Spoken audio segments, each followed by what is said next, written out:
കേരളത്തിൻ്റെ തെരുവുകളിൽ കേരളത്തിലെ നിരത്തുകളിൽ ഏകദേശം 1 കോടിയിലധികം വാഹനങ്ങൾ ദൈനംദിനം യാത്ര ചെയ്യുന്നുണ്ട് എന്നുള്ളതാണ് കണക്ക്.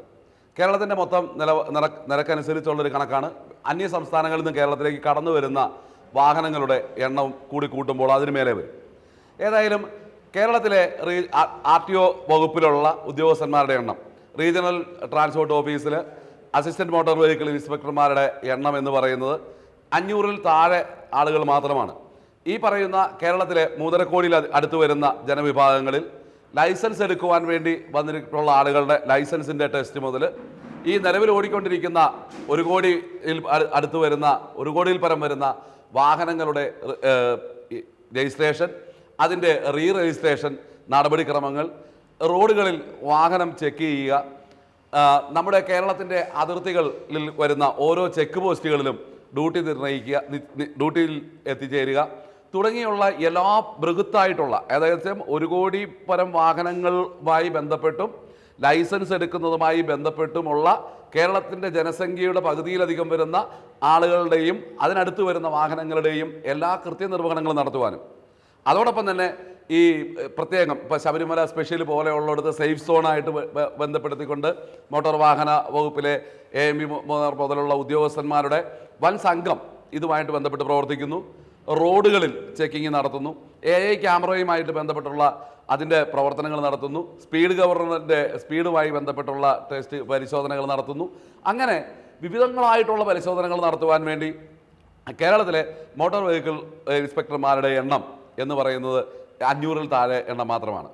KSRTC സംബന്ധിച്ചിടത്തോളം ഈ സ്ഥാപനത്തിലെ ഏറ്റവും പരമപ്രധാനമായും ഈ സ്ഥാപനത്തിലെ 25,000-ഓളം വരുന്ന ജീവനക്കാരുടെ ട്രേഡ് യൂണിയനുകളുടെ നട്ടലായി നിൽക്കുന്ന ചെക്കർമാർ, അവരെ ചെക്കർമാർ എന്ന് വിളിക്കുന്നു എന്ന് പറഞ്ഞതിൻ്റെ പേരിൽ എനിക്കെതിരെ ഒരു പരാതിയുണ്ട് കേട്ടോ. കാരണം ചെക്കിംഗ് ഇൻസ്പെക്ടർമാരെന്നാണ് ഇവരുടെ പേര്, ഔദ്യോഗിക നാമം. അത് കാലക്രമേണ ഈ ചെക്കിംഗ് ലോപിച്ചില്ലാതാകുകയും KSRTC ഇൻസ്പെക്ടർമാർ എന്ന് വരികയും ഇവർ തന്നെ ഇവിടെ കുറ്റാന്വേഷണങ്ങൾ നടത്തുന്നു, അവർ തന്നെ വിജിലൻസിലിരിക്കുന്നു. അങ്ങനെ ഒരു പോലീസ് ഇൻസ്പെക്ടർ റാങ്കിലേക്ക് തങ്ങൾ ഇരിക്കുന്നു എന്നുള്ള ഒരു അഹങ്കാരഭാവത്തോടു കൂടിയാണ് അവർ തൊഴിലാളികളോട് ഇടപെടുന്നത്, ജീവനക്കാരോട് ഇടപെടുന്നത്. ഏതായാലും ഞാനിവിടെ പറയാൻ ഉദ്ദേശിക്കുന്നത് വെറും 12 ബസ് മാത്രം പരിശോധിക്കുക. 12 ബസ്സിൽ കയറി അതിൻ്റെ ടിക്കറ്റ്, യാത്രക്കാരുടെ എണ്ണം പരിശോധിക്കുന്നു, ടിക്കറ്റ് പരിശോധിക്കുന്നു, ടിക്കറ്റിൽ ക്രമക്കേടുണ്ടോ എന്ന് പരിശോധിക്കുന്നു. ഈ പരിശോധിക്കുന്ന പ്രക്രിയയ്ക്കാണ് 1 കോടിയിലധികം വരുന്ന വാഹനങ്ങൾ പരിശോധിക്കാൻ 500-ൽ താഴെ AMVമാരുള്ളപ്പം ഈ ആളുകൾക്ക് ലൈസൻസ് കൊടുക്കേണ്ടത് ഇവർ തന്നെയാണ്, ചെക്ക് പോസ്റ്റുകളിൽ പരിശോധന നടത്തേണ്ടത് ഇവർ തന്നെയാണ്. അതിന് 500-ൽ താഴെ ആളുകൾ മാത്രമുള്ളപ്പോഴാണ് വെറും 3800 ബസ് തരത്തിലോടുന്നത് പരിശോധിക്കാൻ KSRTCയിൽ ഈ പറയുന്ന 600 ചെല്ലുവാനും ചെക്കർമാരുള്ളത്. ഈ ചെക്കർമാർ നമുക്കറിയാം, എന്നെ വീഡിയോ കേൾക്കുന്ന ആളുകൾക്കറിയാം, ചെക്കർമാർ തന്നെയാണ് ആളുകൾ വിളിച്ചുകൊണ്ടിരുന്നു പറയുന്നു ചെക്കിംഗ് ഇൻസ്പെക്ടർമാരാണെന്ന് അവർ ഔദ്യോഗിക നാമം. പക്ഷേ ഇൻസ്പെക്ടർമാർ എന്നുള്ള പേര് കിട്ടി ഇവരിൽ പലരും നാളിതുവരെ ഇല്ലാത്ത കൺട്രോളിംഗ് ഇൻസ്പെക്ടർ തസ്തികയിൽ ബോർഡ് എഴുതി വെച്ച് അവിടെ ഇരിക്കുന്നു. ഇവരിൽ പലരും വാഹനങ്ങൾ കയറി വന്നിട്ട് ഡ്യൂട്ടിക്ക് തീരുന്ന സമയത്ത് അല്ലെങ്കിൽ ട്രിപ്പുകൾ അവസാനിക്കുന്ന സമയത്ത് ആ ഡിപ്പോയിൽ തന്നെ നിന്നുകൊണ്ട് ആ കണ്ടക്ടറോട് ഈ മിഷൻ മേടിച്ചുകൊണ്ട് ആ ട്രിപ്പ് ചെക്ക് ചെയ്തതായിട്ട് കള്ളക്കണക്കുണ്ടാക്കുന്നു, കള്ള പരാതികൾ ഉണ്ടാക്കുന്നു, കള്ള റിപ്പോർട്ടുകൾ ഉണ്ടാക്കുന്നു. ഇത്തരത്തിൽ ചെയ്തുകൊണ്ട് KSRTCക്ക് വൻ സാമ്പത്തിക നഷ്ടം വരുത്തുകയാണ് ചെയ്യുന്നത്. ഏതായാലും ഒരു 250 കിലോമീറ്റർ അടുത്ത് ഒരു ഡ്യൂട്ടിക്ക് ഓടിക്കേണ്ടി വരുന്നത്, ഒരു ഡബിൾ ഡ്യൂട്ടി ഓടിക്കേണ്ടി വരുന്ന ഡ്രൈവറെ സംബന്ധിച്ചിടത്തോളം 400-ൽ പരം കിലോമീറ്റർ ഓടിക്കുകയാണ്. 400-ൽ പരം കിലോമീറ്റർ ഇരിപ്പിൽ ഓടിക്കുകയാണ്.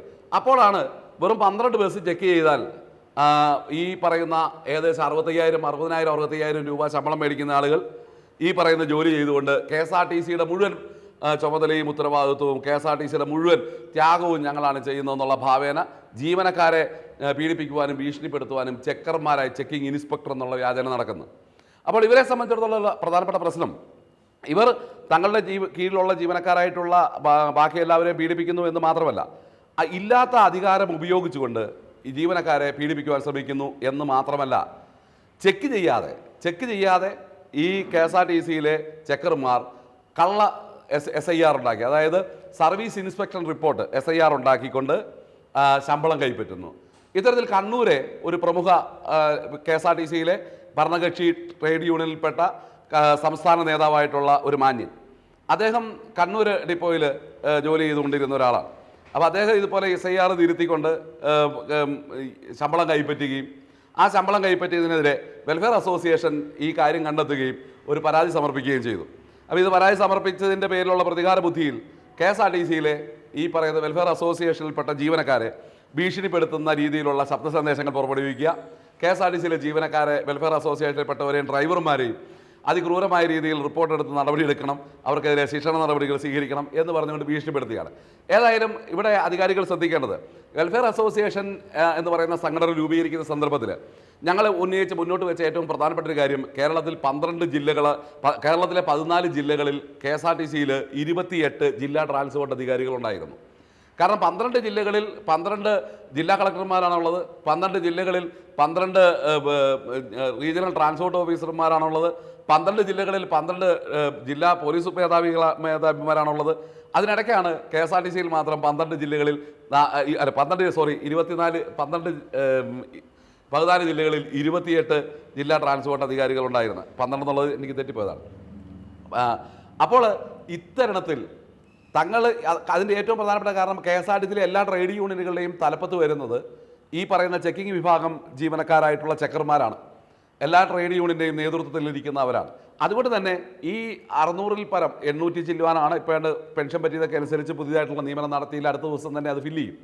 800 ചില്ലുവാനം ചെക്കർമാർക്ക് വേണ്ടിയാണ് KSRTCയിലെ ഇത്രയധികം ട്രേഡ് യൂണിയനുകൾ പ്രവർത്തിക്കുന്നത് എന്നുള്ള വസ്തുതയാണ് മനസ്സിലാക്കേണ്ടത്. വെറും 12 വണ്ടി മാത്രം ചെക്ക് ചെയ്തുകൊണ്ട് ഡ്യൂട്ടി കരസ്ഥമാക്കുകയും 60,000 രൂപയോളം മാസം ശമ്പളം കൈപ്പറ്റുകയും ചെയ്യുന്ന ചെക്കിംഗ് വിഭാഗം ജീവനക്കാർ KSRTCയെ സംബന്ധിച്ചിടത്തോളം അവർ മറ്റ് ജീവനക്കാരെ പീഡിപ്പിച്ചുകൊണ്ട് സാഡിസ്റ്റ് മനോഭാവത്തോടുകൂടി ജീവിക്കുന്ന പ്രക്രിയയാണ് കാണുന്നത്. ഏതായാലും ഇവർ ചെയ്യുന്ന 12 ബസ് എന്നുള്ളത് പോലും കൃത്യമായ രീതിയിൽ പരിശോധിക്കുന്നില്ല എന്നുള്ളതാണ് ഇപ്പോൾ നമ്മൾ പറയാൻ ഉദ്ദേശിക്കുന്ന പ്രശ്നം. അവർ ജീവിക്കുന്ന സാഹചര്യമോ ഇല്ലെങ്കിൽ അവർ ഇത് ചെയ്യുന്നതൊക്കെ പീഡനമൊക്കെ രണ്ടാമത്തെ കാര്യമാണ്. ഇവർ കോർപ്പറേഷനെ വഞ്ചിക്കുന്നു എന്നുള്ളതാണ് പ്രശ്നം. അങ്ങനെ അത്തരത്തിൽ ഇപ്പം കണ്ണൂരായ ഒരു നേതാവുണ്ട്, ഇപ്പം കൺട്രോളിംഗ് ഇൻസ്പെക്ടർമാരായിട്ടിരിക്കുക. തച്ചങ്കരി സാർ വന്നപ്പോൾ 35 വർഷമായിട്ട് ജനറൽ കൺട്രോളിംഗ് ഇൻസ്പെക്ടർ എന്ന് പറയുന്ന തസ്തിക KSRTCയിൽ ഇല്ല എന്നുള്ള ഉത്തരവ് മുഖേന ഇറക്കിയതാണ്. പക്ഷേ എല്ലാ ഡിപ്പോയിലും ഇപ്പോഴും നിങ്ങൾ ചെല്ലുമ്പോൾ കാണാം കൺട്രോളിംഗ് ഇൻസ്പെക്ടർ ജനറൽ എന്ന് പറഞ്ഞ് ജനറൽ CI എന്ന് പറഞ്ഞുകൊണ്ട് സർക്കിളാണെന്ന് സ്വയം ചിന്തിച്ചുകൊണ്ട് കുറേ വട്ടത്തിനകത്ത് കുറേ ആളുകൾ ഇങ്ങനെ ഇരിക്കുകയാണ്. ഏതായാലും കോർപ്പറേഷൻ്റെ നഷ്ടത്തെ കണക്കാക്കുവാനും കോർപ്പറേഷനിലെ വരുമാന ചോർച്ചയെ തടയണം എന്ന ലക്ഷ്യത്തോടു കൂടി നടപ്പിലാക്കിയ കമ്മിറ്റികളുടെ ഉത്തരവുകളിൽ ബാക്കി എല്ലാ വിഭാഗം ജീവനക്കാരുടെ മേലുള്ളതും അടിച്ചേൽപ്പിക്കുമ്പോഴും ചെക്കർമാരുടെയും ജനറൽ കൺട്രോളിംഗ് ചെക്കർമാരുടെയും ഈ പറയുന്ന സുഖസൗകര്യങ്ങളുടെ മേൽ ഈ കാര്യങ്ങളെ നിയന്ത്രണങ്ങളെ കൊണ്ടുവരാനാകാതെ ഇവരെ കൊണ്ട് ജോലി ചെയ്യിപ്പിക്കാനാവാതെ KSRTCക്ക് വരുമാന നഷ്ടം ഉണ്ടാക്കുന്ന പ്രക്രിയയാണ് ഇവിടുത്തെ ജനറൽ കൺട്രോളിംഗ് ഇൻസ്പെക്ടർമാരും ചെക്കർ ഇൻസ്പെക്ടർമാരും നടത്തിക്കൊണ്ടിരിക്കുന്നത്. അതുകൊണ്ട് തന്നെ ഈ വിഭാഗം നടത്തുന്ന SIRലെ തിരുത്തലുകൾ നടത്തി ശമ്പളം മേടിക്കുന്നതും ആയിട്ടുള്ള പ്രക്രിയകൾക്കെതിരെ അതിശക്തമായിട്ടുള്ള പ്രതിഷേധങ്ങളും അതിശക്തമായിട്ടുള്ള നിയമ നടപടികളുമായി വെൽഫെയർ അസോസിയേഷൻ മുന്നോട്ട് പോകുന്നു എന്നറിയിക്കുന്നു. നന്ദി.